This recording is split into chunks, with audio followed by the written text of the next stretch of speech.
The Aral Sea is in a special category of its own. It is the fourth biggest inland lake in the world, and it shrank to less than half its size.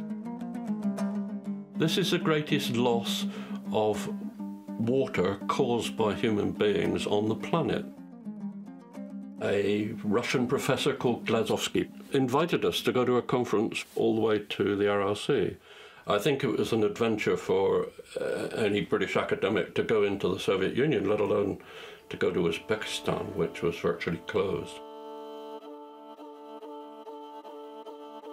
As we flew over the Aral Sea, we began to realize there was a severe environmental problem.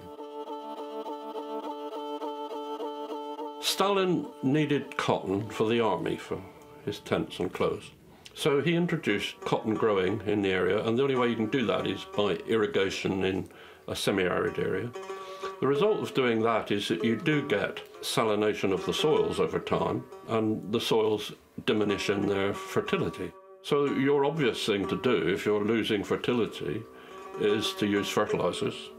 You will use pesticides. And then the next step is to defoliate, to get rid of the leaves so that the picking is easier.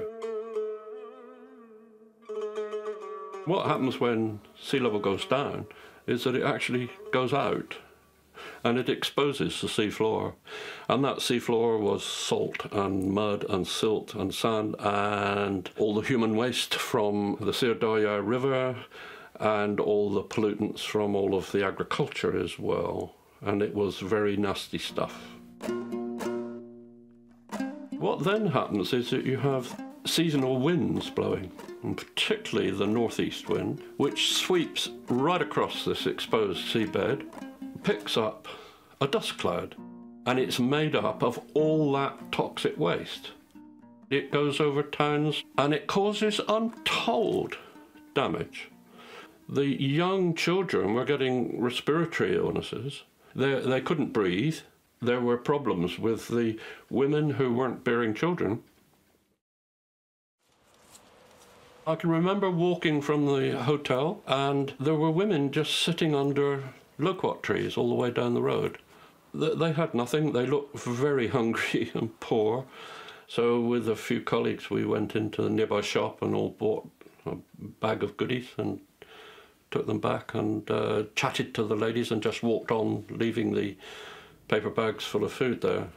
And the next day, when I came back, one of the women was still sitting there, and she'd obviously wanted to be able to give us something back. And I can remember her just reaching up to the loquat tree and picking a seed and just putting it in my hand. And it was all she had to give me. And I brought it home, and it's growing in the corner of my garden now.